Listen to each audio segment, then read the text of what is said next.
Okay. Today we are going to discuss about SAP PM SPRO configuration setting. Okay, yeah.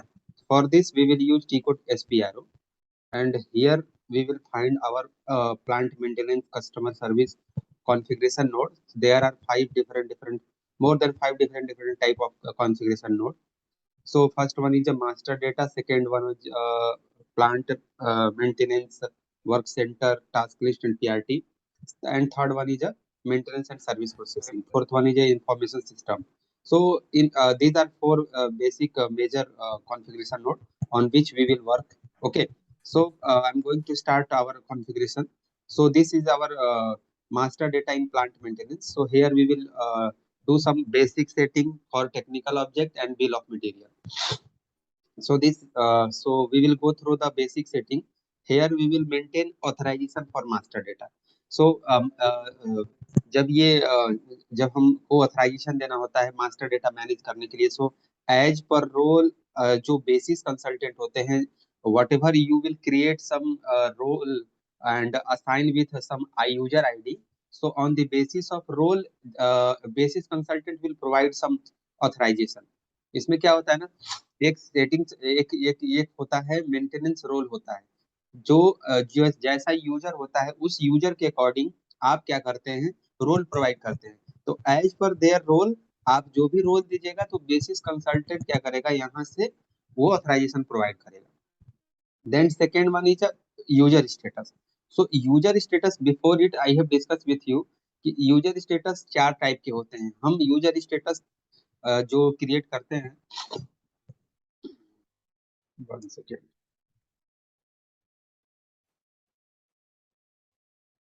User status हम create करते हैं equipment के लिए, function location के लिए, और साथ ही साथ हम क्रिएट करते हैं equipment function location, notification and maintenance order. So ये चार अलग अलग ऑब्जेक्ट के लिए, फंक्शन लोकेशन के लिए, नोटिफिकेशन के लिए और मेंटेनेंस ऑर्डर के लिए, इन चार अलग अलग ऑब्जेक्ट के लिए हम यूजर स्टेटस क्रिएट किया है। So before it we have discuss about user status and how we can create. If you want to create, now you will have to click on new entry. Here you will maintain z equipment function equipment status profile, English language, and press enter. Now you have created your status profile and double click on it. Here you will maintain all the detail related to status profile, whatever you want to do. Okay, so ऐसे आपका ये user status create होता है। ठीक है, then create, हमारा ये user status हो गया था जी। मेरे फिर को याद उसके बाद है। ऑथराइजेशन की होता है, जो यूजर स्टेटस में ऑथराइज करने के लिए जो हम क्रिएट करते हैं वो यहाँ से क्रिएट होता है। Just I am revising it. So standard यहाँ दिया हुआ है, तो आप स्टैंडर्ड भी ले सकते हैं और नहीं तो प्रीवियस से भी काम कर सकते हैं। ठीक है, then currency. So suppose that कि आप you are working in India and you are working in different country. So as per your country wise और as per your financial accounting wise you will maintain your currency. So suppose that कि इसमें क्या क्या है, euro इन्होंने maintain किया है because they are working from euro. So suppose that you are working from India, then you can change it. Press enter, now it will be changed. And now this is our, okay,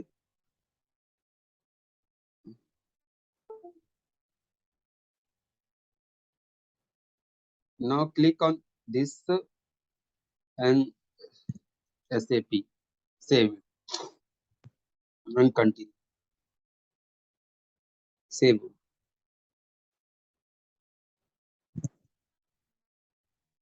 And this is our permit. So permit जो होता है, first of all we will create permit category. सो हम permit की category H, hot working permit, safety permit, या जो भी हमको permit की कैटेगरी क्रिएट करना होता है हम क्रिएट कर लेते हैं। परमिट क्या होता है, मास्टर डेटा। तो एंड भाई परमिट, आपकी आपकी स्क्रीन स्टक हो गई इस पे, ओके मेंटेनेबिलिटी पे जाके। ओके, वन सेकंड भैया, स्टॉप रिकॉर्डिंग। ओके, तो डिफाइन परमिट कैटेगरी, और डिफाइन परमिट कैटेगरी होने के बाद हम परमिट का ग्रुप क्रिएट करते हैं। तो परमिट का यहाँ ग्रुप किसी ने ऑलरेडी क्रिएट कर रखा है, आपको मिल जाएगा। उसके अकॉर्डिंग जब भी आपको परमिट क्रिएट करना होगा आप एक टी कोड होता है IPMD, यहाँ से आप आके न्यू इस पे क्लिक करके आप जैसा चाहें वैसा न्यू एंट्री क्रिएट कर सकते हैं। So this is the way how to create permit. Okay, तो टी कोड जो है उसके अकॉर्डिंग आपको मतलब आगे बढ़ना पड़ेगा।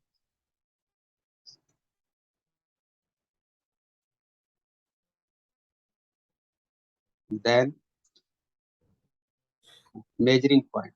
ओके, सो मेजरिंग पॉइंट क्या होता है? मेजरिंग पॉइंट भी मास्टर डेटा होता है। ये जब अच्छा, जब ये अपना डब्लू, ये वर्क सेफ्टी पेंट्री प्लांट ये भी होता है क्या? ये नहीं नहीं, ये it is new setting in ACC EHP7 because what हम लोग क्या यूज कर रहे हैं, हम लोग जो EH7 है ना, इनहेंसमेंट 7 का ये पैकेज है। ECC हम जिस सर्वर पे वर्क कर रहे हैं ये इनहेंसमेंट 7 का पैकेज है। Due to this reason new setting is added in this server. अगर आप अच्छा, प्रीवियस ये क्या, सर्वर एक बार, हाँ एक बार ओपन कर। हाँ, specific safety relevant plant and plant specific safety settings, I think before it we have not use in plant maintenance activity, due to this reason I had escaped. Okay okay, ठीक है ठीक है। So now we are going through measuring point counter and measurement. So भैया क्या होता है कि जब किसी मशीन की रीडिंग को उनके मेजरिंग पॉइंट पे हम लोग को क्या होता है, मतलब डिफाइन करना होता है कि किसी मशीन की रीडिंग वर्किंग आवर कितना है, 250 घंटे है, 500 घंटे है, या 1000 घंटे है, या आपकी कार की जो भी रीडिंग प्रतिदिन कितने घंटे चलती है, उसकी रीडिंग को डिफाइन करने के लिए हमको मेजरिंग पॉइंट की जरूरत पड़ती है। अगर सपोज दैट ये अगर आप जा रहे हैं, if you are going to create measuring point by IK01, so in this case you need one equipment. Okay, so you need equipment, after that you can create any measuring point. So here you can see measuring point category. So M is a standard type. ये क्या है? M is a basically standard setting। Machine के लिए M type होता है। If you will go through the configuration note, define measuring point category, so here you can see M is a measuring point general. सो ये already इन्होंने create किया है, और जब कभी भी आपको क्रिएट करना होगा देन आप इसके ही थ्रू जा सकते हैं। यहाँ से जो भी ट्रांजेक्शन कोड है IK01 से यहाँ जाएंगे, अपना इक्विपमेंट नंबर डालेंगे, इक्विपमेंट नंबर डालने के बाद अपना यहाँ मेजरिंग पॉइंट पे क्लिक करेंगे, यहाँ क्लिक करेंगे और देन एग्जीक्यूट करेंगे तो आप मेजरिंग पॉइंट क्रिएट कर सकते हैं। Suppose that I am going to search any equipment. So suppose that कि ये मैं एक मैं ले रहा हूँ, प्रेस इंटर करूंगा तो मैं मेरे को अब इसमें देखना पड़ेगा कि मेजरिंग पॉइंट है कि नहीं है, कैरेक्टरिस्टिक क्रिएट है कि नहीं। तो मेजरिंग पॉइंट क्रिएट करने के लिए कैरेक्टरिस्टिक भी क्रिएट करना पड़ता है। सो सपोज दैट कि मैं ये ले लिया, नो ये नहीं होगा, ओनली कैरेक्टर के।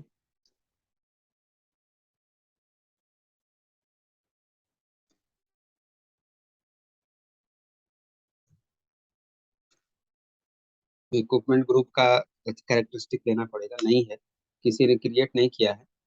सो कैरेक्टरिस्टिक जब आप क्रिएट करिएगा तो वहाँ आपको मिलेगा कि ये क्या होता है। ठीक है, नाउ अभी अभी जब हम जब इतना ये कैरेक्टरिस्टिक मेंटेन कर लेते हैं तब हम यहाँ करते हैं कि एनुअल एस्टिमेटेड क्या है। तो अगर मशीन आपकी 10 घंटे प्रतिदिन चलती है तो साल के 365 दिन हो गए। नाउ अगर मैंने क्या किया, 10 से मल्टीप्लाई कर दिया 365 में, और then I will save it, then I will save it. ये इस तरह से मेजरिंग पॉइंट 12091 क्रिएटेड। अगर आपको मेजरमेंट डॉक्यूमेंट क्रिएट करना है, IK01 से जाएंगे तो आपको यहाँ से मिलेगा। ठीक है, sorry sorry, IK11, IK11 is create measuring. So ये हमने क्रिएट किया था मेजरिंग पॉइंट किस इक्विपमेंट के लिए, किसी एक इक्विपमेंट के लिए। अगर फिर से हम ये कर रहे हैं तो यहाँ से हम, अब उसकी रीडिंग कितनी है, 10 घंटे है, तो मैं यहाँ से अपडेट कर दूंगा।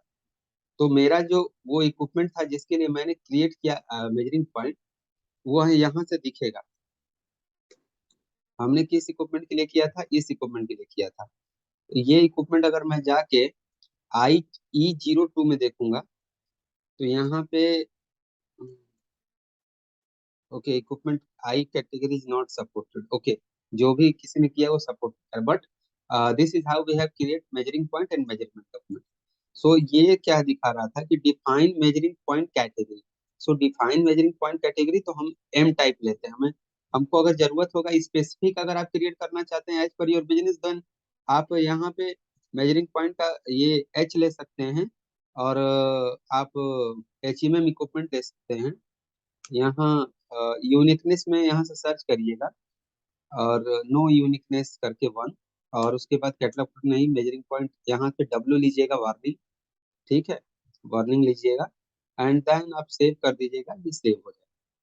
ये कंटिन्यू करिएगा, ये सेव हो गया। नाउ अगर आप चाहते हैं कि आप as per your equipment category create करें, सो IK01 से जाएंगे तो here you can change your measuring point category. Suppose ये इक्विपमेंट कैटेगरी HMM आ गया, अगर आप इस पे क्लिक करिएगा तो उसकी स्पेसिफिक HMM कैटेगरी आ गई। ठीक है, नाउ अपने तो इन बिटवीन, मतलब जब ये हम एक बार डिफाइन कर देते हैं उसके मिड में भी हम लोग चेंज कर सकते हैं, कोई वो नहीं पड़ेगा उस पर इम्पैक्ट?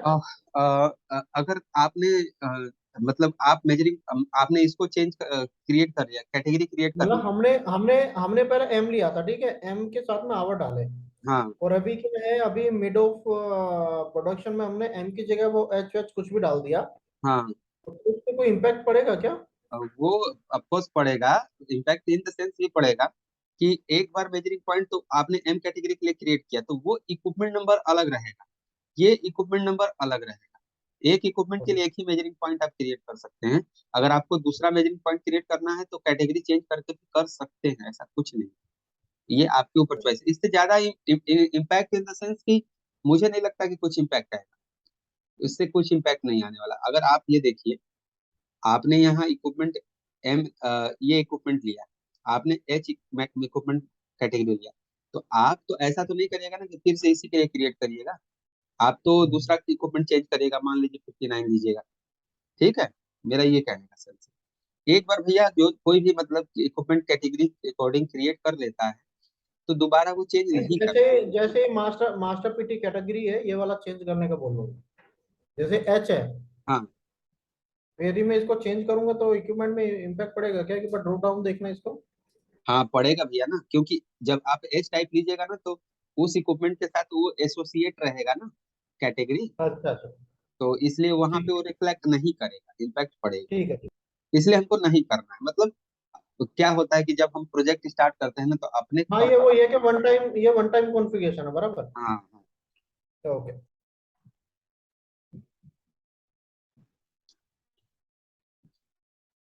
ठीक से मैं कहाँ क्या है कॉन्फ़िगरेशन।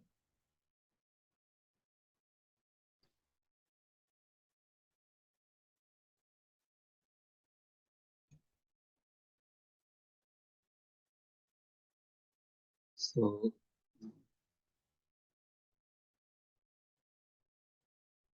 फिर मेजरिंग पॉइंट में ही हम क्या करते हैं, डिफाइन करते हैं मेजरमेंट पॉइंट का कैटेगरी डिफाइन करते हैं, और उसके लिए नंबर रेंज।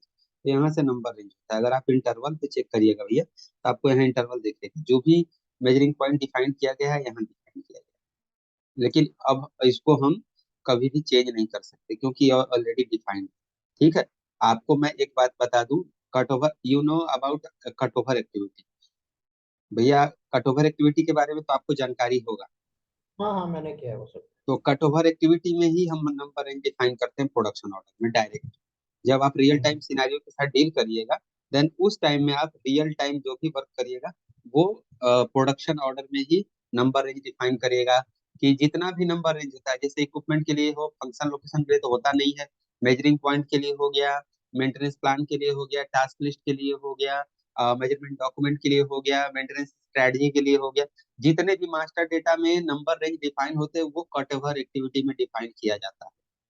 तो इसलिए define number range, number define measuring point category कर लेंगे। जब नंबर रेंज मेजरिंग पॉइंट के लिए और डॉक्यूमेंट के लिए करना होता है, तब हम क्या करते हैं, कट ओवर एक्टिविटी में प्रोडक्शन ऑर्डर में डायरेक्ट चेंज करते हैं। यहाँ से हम इंटरवल चेक कर लेंगे, और ये बता रहा है नंबर रेंज स्टेटस, मतलब इतना मेजरिंग मेजरमेंट डॉक्यूमेंट क्रिएटेड हो चुका है, ये रेंज से इस रेंज के बीच में इतना मेजरिंग मेजरमेंट डॉक्यूमेंट क्रिएट हो चुका है।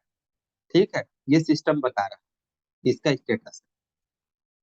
अगर आप उसी तरह मेजरिंग पॉइंट के लिए जाइएगा, तो यहाँ देखिएगा तो उसका इंटरवल ये दिखाएगा कि इतना मेजरिंग पॉइंट 1 टू 100 तक मेजरिंग पॉइंट क्रिएट हो चुका है। ये डिफाइन कर रहा है। ठीक है। तो मेजरिंग पॉइंट में दो ही सेटिंग है, एक है मेजरिंग पॉइंट कैटेगरी और उसके लिए नंबर रेंज, और मेजरमेंट डॉक्यूमेंट के लिए नंबर रेंज। ठीक है। वारंटी और पार्टनर हम यूज नहीं कर रहे हैं ड्यू टू दिस रीजन, इसको हम स्किप करेंगे। ठीक है। अगर जरूरत होता है कि उनको वारंटी भी चाहिए होता है, तो आप वारंटी दो तरह की होती है। हम इससे मैंने भी बहुत सारे प्रोजेक्ट में देखा है कि वारंटी नहीं चेक करते लोग, लेकिन अगर आप वारंटी में जा रहे हैं, then check warranty category. So here you can see there are two different type of warranty category. One is a I category, second one is a O category. I मतलब इनबाउंड वारंटी, ओ मतलब outbound warranty. और इसके लिए type अगर देखिएगा तो already system में created है। अगर इसने एम टाइप ने किसी ने क्रिएट किया है, समझ लीजिए ये गलत है, क्योंकि किसी ने जो भी क्रिएट किया वो गलत है। ठीक है। यहाँ दो ही स्पेसिफिक होता है जो सिस्टम ऑलरेडी क्रिएट किया रहता है। One for I means outbound warranty, जो कि वेंडर और मैन्युफैक्चरर के लिए होता है, जो कि कस्टमर वारंटी होता है। और सेकेंड वन जो है कि ओ है, गारंटी होता है, जो कस्टमर और वेंडर की वारंटी। ठीक है। बस इतना। अगर आपको कोई भी वारंटी क्रिएट करना होगा तो इसी दोनों को लेके आपको आप मालूम चल जाएगा कि हम किसके लिए क्रिएट कर रहे हैं, तो इनबाउंड कर रहे हैं कि आउटबाउंड कर रहे हैं, उसके अकॉर्डिंग आप वारंटी का टी कोड यूज करके क्रिएट कर सकते हैं, क्योंकि वारंटी भी मास्टर डेटा होता है। हम जो भी अभी कर रहे हैं मास्टर डेटा इन प्लांट में कर रहे हैं। ठीक। देन डिफाइन नंबर रेंज, तो अगर सिस्टम के अकॉर्डिंग डिफाइन नंबर रेंज देखिएगा तो यहाँ पे आपको नंबर रेंज ऑलरेडी डिफाइन है। अगर आपको प्रोडक्शन एक्टिविटी में अगर जब भी नंबर रेंज डिफाइन करना होता होगा, आप वहां कहिएगा कि यार राहुल, यार मैं तो कॉन्फ़िगरेशन नोड नहीं है तो मैं कैसे डिफाइन करूं, उसके लिए टी कोड होता है भैया, BG00 करिएगा तो वारंटी का नंबर रेंज आ जाएगा। ये प्रोडक्शन ऑर्डर के लिए मैं दे दूंगा आपको नंबर रेंज। ये आपको जब भी नंबर रेंज के अकॉर्डिंग कैसे, मेजरिंग पॉइंट के लिए IK09 होता है। आप कहिएगा राहुल मेरे पास तो मेजरिंग पॉइंट का मैं कॉन्फ़िगर, देखिए प्रोडक्शन में कॉन्फ़िगरेशन इनेबल नहीं होता है, इसीलिए हम प्रोडक्शन में जब कभी भी हम नंबर रेंज डिफाइन करते हैं तो उस टाइम हमको टी कोड की जरूरत पड़ती है। तो IK09 से हम मेजरिंग पॉइंट डिफाइन करते हैं, देख लीजिए ये नंबर रेंज पर मेजरिंग पॉइंट। आपको बस फिर मैं बता दे रहा हूँ, IK19 से मेजरमेंट डॉक्यूमेंट का नंबर रेंज डिफाइन करते हैं। और वारंटी के लिए जो नंबर रेंज डिफाइन करते हैं वो BG00 से करते हैं। तो जितना भी नंबर रेंज प्रोडक्शन ऑर्डर में, प्रोडक्शन सिस्टम में जब भी करना होगा टी कोड से होगा। ठीक है। इस तरह से हमने वारंटी भी क्लियर कर ली और इसमें कुछ भी नहीं है। ठीक है। Then okay. अब आते हैं डिफाइन ऑब्जेक्ट इंफॉर्मेशन। तो ये ऑब्जेक्ट इंफॉर्मेशन यहाँ पे जो भी होगा, यहाँ पे हजारों लोग क्रिएट किए हैं, लेकिन it is a totally wrong. आपको ऑलवेज PM के थ्रू जाना है। PM is our standard object information. Here you can see this thing, if you will define your object information in such way then it will work. ये object information क्या होता है?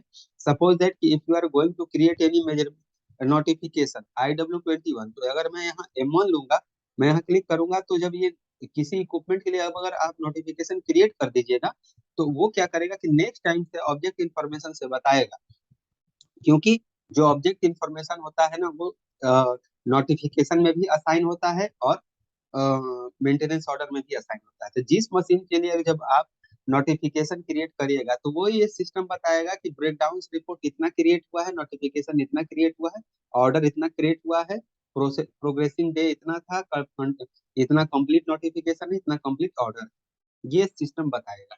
ये standard ही follow करिएगा तो भी वर्क करेगा। इस नो नीड टू कस्टमाइज।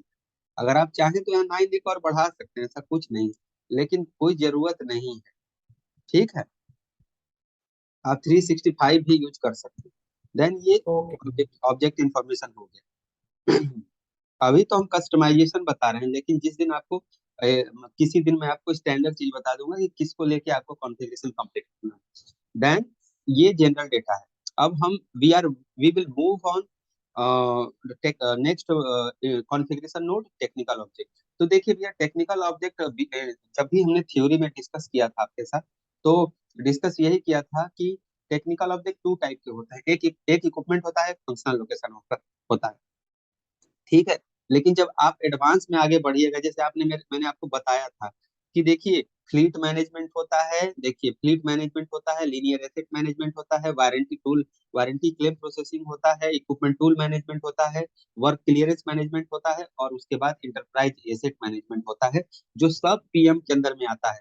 आप अगर कोई और से सर्वर में देखिएगा तो ये दोनों सेटिंग आपको नहीं दिखेगी, लेकिन ये ईसीसी EHP 7 का है, इसीलिए दो सेटिंग एक्स्ट्रा इसमें दिख रहा है। ठीक है। तो अभी now we are going to do some general setting for technical object. So here we will define technical object. अब सपोज दैट भैया कि आपका इंडस्ट्री जो है एचएमएम इक्विपमेंट से बिलोंग करता है, then as per your technical object आप कुछ स्पेसिफिक डिफाइन करिएगा कि मेरा टेक्निकल ऑब्जेक्ट क्या है। अगर कोई भी इक्विपमेंट का स्पेसिफिक चीज है तो क्या है। तो सपोज दैट कि हम जा रहे हैं IE01 से इक्विपमेंट क्रिएट करने। मैंने यहाँ इक्विपमेंट का कैटेगरी M टाइप दिया, मैं प्रेस इंटर कर रहा हूँ तो यहाँ आपको दिखेगा ऑब्जेक्ट टाइप, मतलब टेक्निकल ऑब्जेक्ट टाइप। तो from here you can assign your technical object. अब यहाँ क्या लिया है इन्होंने, मोबाइल इक्विपमेंट है कि बैकहो लोडर है कि मोटर ग्रेडर है, लोडर है, इन्होंने जो भी किसी ने भी डिफाइन किया ये सब HMM लिया है। सो मोबिल क्रेन है या पोर्टेबल जनरेटर है, सावेल्स है या कार है या फ्लीट है, जो जैसा भी होगा उसके as per this you can define your things. So we will define now. अगर हमको न्यू एंट्री पे क्लिक करना है तो मैं लूंगा 1117 बैकहो लोडर। देखिए 1117 बैकहो लोडर। फिर मैं लूंगा 11, ये तो लगता है 1110 लूंगा मैं, ये गलती हो गया मेरे से, 10 ये लूंगा 11। अब मैं लूंगा व्हील लोडर। देखिए व्हील लोडर मैं प्रेस इंटर किया, अब इसको मैं सेव कर दूंगा। तो पहले वो सेटिंग नहीं दिख रहा था, लेकिन अगर मैं अब यहाँ आऊंगा तो मैं डायरेक्ट यहाँ पे आके अपना सर्च कर सकता हूँ, या मैं डायरेक्ट यहाँ डाल दूंगा 1110। तो ये देखिए बैकहो लोडर यहाँ आ गया। तो इस जब भी अगर हम कोई इक्विपमेंट क्रिएट करेंगे, BAC के बैकहो LODER लोडर 01 नंबर। मतलब ये जो होता है कि ऑब्जेक्ट टाइप बैक लोडर के अगेंस्ट में ये इक्विपमेंट क्रिएट कर रहे हैं। हाँ ये मतलब ये means- इससे इससे हम ये स्पेसिफाई कर रहे हैं कि व्हाट जो भी आप इक्विपमेंट क्रिएट कर रहे हैं वो इक्विपमेंट का जो टेक्निकल ऑब्जेक्ट टाइप है वो बैकहो लोडर है। ओके, मतलब बैक लोडर के अगेंस्ट, मतलब अंडर में ये हम लोग इक्विपमेंट क्रिएट कर रहे हैं, बराबर। आप यस भैया ऐसे भी हो सकता है। एक नया एंट्री देख लीजिए 112 कार, मैं कार क्रिएट कर रहा हूँ। तो मेरा जो भी अब नेक्स्ट होगा मैं कार क्रिएट करूंगा। सपोज दैट यहाँ कार, तो मैं यहाँ क्या करूंगा, मेरा जो डिस्क्रिप्शन होगा इक्विपमेंट का, कार आपका कितना 20 कार है आपका, तो ये 0 नंबर 1 वाला कार है। कौन सा है, टाटा का है, टाटा टियागो है। ठीक है। आपसे इससे इससे क्या समझ में आएगा कि इसका टेक्निकल नहीं ऑब्जेक्ट। ये नहीं, ये वाला कार क्रिएट होगा या फिर जैसे इसका इक्विपमेंट हो गया, जैसे सब टायर हो गया, व्हील हो गया, स्टीयरिंग हो गया, ये सब आता है इसमें। नहीं नहीं भैया, ये केवल वो 1 नंबर का कार क्रिएट होगा। अच्छा, अगर आपको ये नहीं समझ में आ रहा है तो आप अपने गाड़ी का ही नंबर नंबर बता दीजिए। Suppose that HR 20। अच्छा अच्छा, मतलब ये है कि सपोज करो मैंने कोई भी यहाँ पे ट्रक डाला, ठीक है ना। हाँ तो जितने भी ट्रक होंगे वो इसी के अंडर में आएंगे, इसी ऑब्जेक्ट के अंडर में। हाँ। तो जब आपको सर्च, इससे इसका फायदा क्या होगा मतलब कि मतलब आई मतलब मतलब एक मिनट, मतलब यहाँ पे इक्विपमेंट नहीं आने वाला, एज इट इज जो थिंग्स होगी वही आएगा। जैसे मैंने ट्रक डाला, ठीक है। तो ट्रक मतलब वो टाटा ट्रक हो सकता है, वो मर्सिडीज ट्रक हो सकता है, वो मर्सिडीज बेंज ट्रक हो कुछ सकता है, भी वो होगा, आइसर हो सकता देखिए है। टेक्निकल ऑब्जेक्ट टाइप डिफाइन करने का फायदा क्या होता है। अगर आपने यहाँ अपना आपको सर्च करना है, इक्विपमेंट डिस्प्ले करना है, तो आप जब यहाँ आइएगा ना, यहाँ पे आपको सोचिएगा अरे यार मैं टेक्निकल ऑब्जेक्ट डिफाइन करने से फायदा क्या है। तो यहाँ जब सर्च करिएगा ना टेक्निकल ऑब्जेक्ट टाइप 1110, तो ये दिखाएगा। तो यहाँ से डिस्प्ले करने में आपको आसानी रहेगी। लेकिन हमने अभी कोई क्रिएट नहीं किया इसलिए दिखाई नहीं दे रहा। ठीक है। आप समझ में आया कि नहीं आया हाँ ये नहीं, एक्चुअली क्या ना, इक्विपमेंट जब आता है ना तो इक्विपमेंट लगता है कि मतलब उस कार का कोई इक्विपमेंट है, मतलब नो मैं नो भैया, अभी आप अभी कंफ्यूजन में है, मैं बता दूं। इक्विपमेंट आपका जो आप अपने जो घर पे चलाते हैं ना, आप अपने घर पे चलाते हैं, कार आपकी है, आपके पास एक कार है, वो एक हम्म, इक्विपमेंट है। अगर हम्म। अगर फाइनेंस के लैंग्वेज में बात किया जाए तो वो एक एसेट है। क्यों एसेट है हम्म। भैया? क्योंकि वो आपके घर के लिए एक एक बजट है। वो क्या आपका घर का कैपिटल है। Suppose that you have invest 10 lakh for your car. आपने 10 लाख खर्च किए हैं। जिस दिन आप उसको बेचिएगा, कुछ घाटा सह के भी तो 4 या 5 लाख तो देगा ना। देगा कि नहीं देगा? तो अब कहूँ, जिस दिन हाँ। कहूंगा ना कि आपकी भैया आपके नाम पे संपत्ति टोटल कितना है, 12 लाख की संपत्ति है। एक आपके पास कार है और एक आपके पास 2 लाख का आईफोन है। आपका कैपिटल कितना है? आपका कैपिटल 12 लाख का है। तो क्या है, भले आपका आज का कैपिटल है, लेकिन उसमें लॉस, अगर लॉस पे भी आप बेचिएगा तो आपको 6 लाख मिलेगा। 50% लॉस पे भी बेचिएगा तो आपके पास 6 लाख का आज का बजट है। समझ रहे हैं? तो वो इक्विपमेंट और एसेट वैसे ट्रीट किया जाता है। आप अगर कुछ भी क्रिएट कर रहे हैं तो ये इक्विपमेंट ही होगा, क्योंकि इस इक्विपमेंट की कैटेगरी मैंने एम लिया है। इस इक्विपमेंट की कैटेगरी मैंने एम लिया है, उसका डिस्क्रिप्शन ये लिया है। और टेक्निकल ऑब्जेक्ट टाइप मैंने कार लिया। क्यों? क्योंकि ये कार है। जो भी डिस्क्रिप्शन में मेंटेन कर रहा हूँ, कार टाटा टियागो HR23P43, इससे आप ये, आपको यहाँ नहीं समझ में आएगा, लेकिन ये तो समझ में ये डिफाइन करेगा कि ये किस कैटेगरी में आता है। कार की कैटेगरी में आता है। इसका टेक्निकल ऑब्जेक्ट टाइप क्या है? ऑब्जेक्ट टाइप क्या है? ये कार। तो आपके पास आपकी कंपनी में अगर डिफरेंट डिफरेंट टाइप का ऑब्जेक्ट होगा, तो on the basis of different different type of object type, you can classify your different equipment. एक तो कैटेगरी से डिफाइन करिएगा ही कि भाई वो मशीन के अंडर में आ रहा है, लेकिन साथ ही साथ वो उसका ऑब्जेक्ट टाइप डिफाइन करेगा कि कार कितना है, ट्रक कितना है, बाइक कितना है, और साथ ही साथ आपके पास कितना बैकहो लोडर है, कितना व्हील लोडर है, कितना प्लांट है आपके पास। वो सारी चीजें टेक्निकल ऑब्जेक्ट टाइप के भी बेसिस पे हम क्लासिफाइड करते हैं। Due to this reason we are configuring this और वी आर क्रिएटिंग दिस। ठीक है। ठीक है, ठीक है। यस। अब मैं सेव करके बैका, मैंने क्या कुछ नहीं किया है। मैंने तीन ही टाइप डिफाइन किए हैं।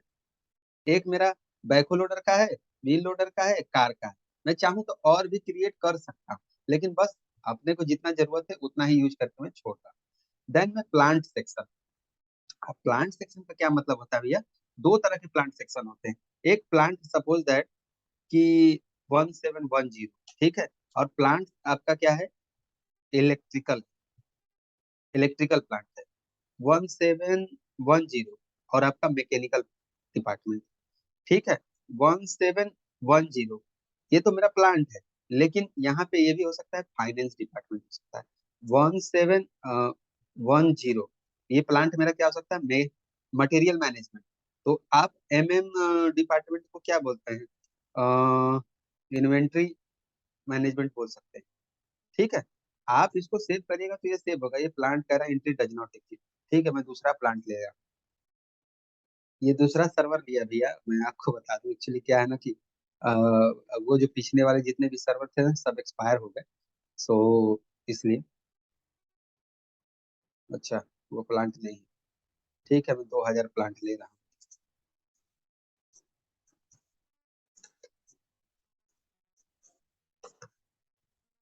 देखिए भैया, आप जब रियल टाइम सिनेरियो में जाइएगा ना, जब क्लाइंट के पास, तो वो बोलेगा अरे मैं मैकेनिकल प्लांट सेक्शन से हूँ, वो फाइनेंस सेक्शन से है, वो इन्वेंट्री मैनेजमेंट सेक्शन से है, वो इलेक्ट्रिक सेक्शन से है। तो उसमें क्या होता है कि as per plant section we are defining this. तो जब हम इसको डिफाइन कर देंगे तो आपको यहाँ ये दिखेगा, लेकिन जब आप इक्विपमेंट क्रिएट करिएगा ना, तो आप यहाँ पे लोकेशन डेटा में प्लांट सेक्शन यहाँ पे डालिएगा। अगर आप, मैं अब मैकेनिकल डिपार्टमेंट की मशीन है तो ये मशीन यहाँ आ जाएगी। लेकिन ये क्या बोल रहा है? मैं डज नॉट सपोर्ट, मैक नहीं सपोर्ट करता है। क्यों भैया? मैं तो अभी सेव कर दिया ना। प्लांट सेक्शन नहीं ले रहा है। देखता हूँ क्या नहीं सपोर्ट कर रहे थे। अच्छा, प्लांट तो मेरे को 2000 है ना मेरा। एक, ये देखिए।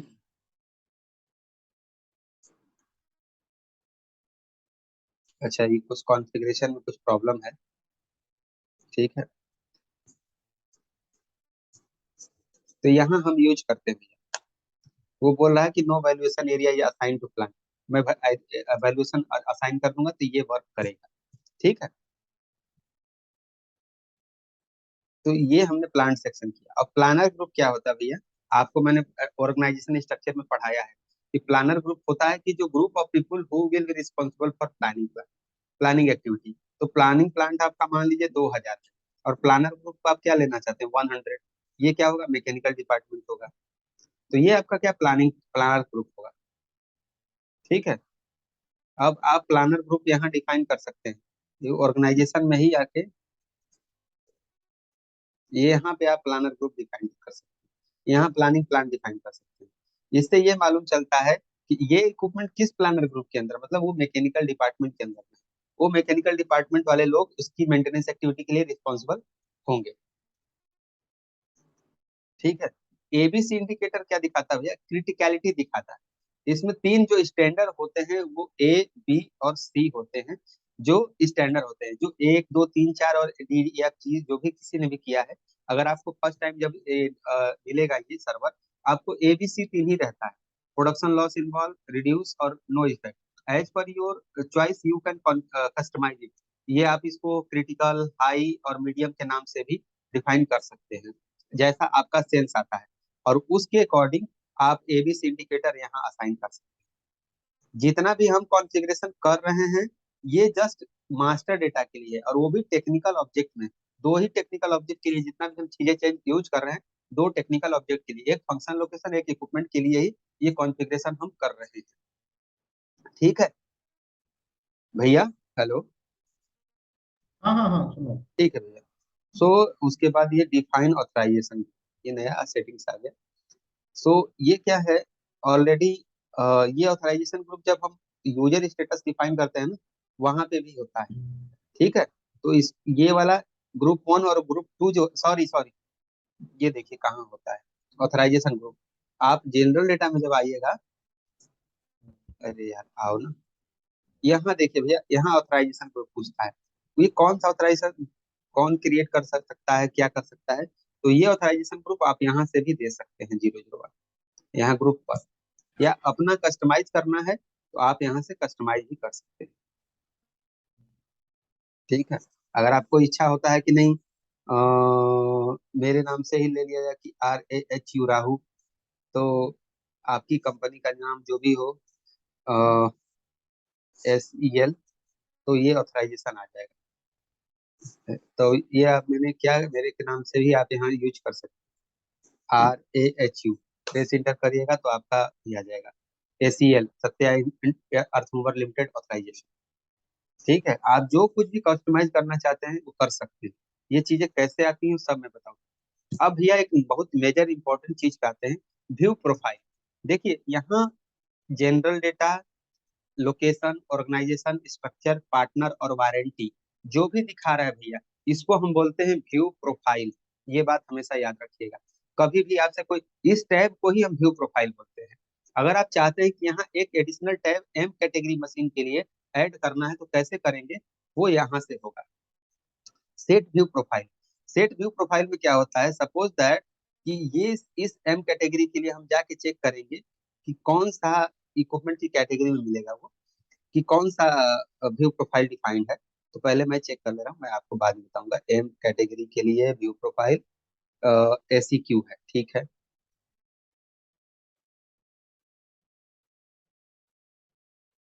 SEQ है, ठीक है। तो मैं जा रहा हूँ भैया आपको डिफाइन करने व्यू प्रोफाइल। ये देखिए सेट व्यू प्रोफाइल है, तो SEQ एक इसमें व्यू प्रोफाइल होगा। SEQ, अरे यार,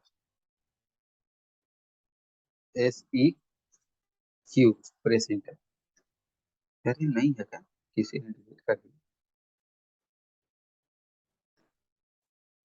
ये वाला। इस प्रोफाइल पे जाऊंगा मैं, और यहाँ देखिएगा आपको कुछ चेंज मिलेगा।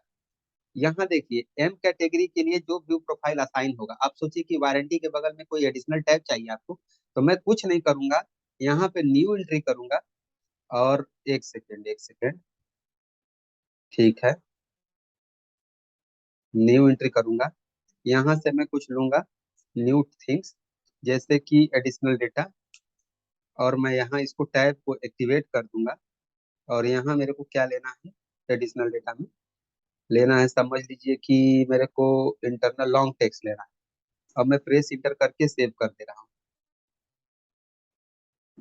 ठीक है, बैक करूंगा, बैक करूंगा। सपोज दैट कि मेरे को एम कैटेगरी का ही इक्विपमेंट क्रिएट करना है।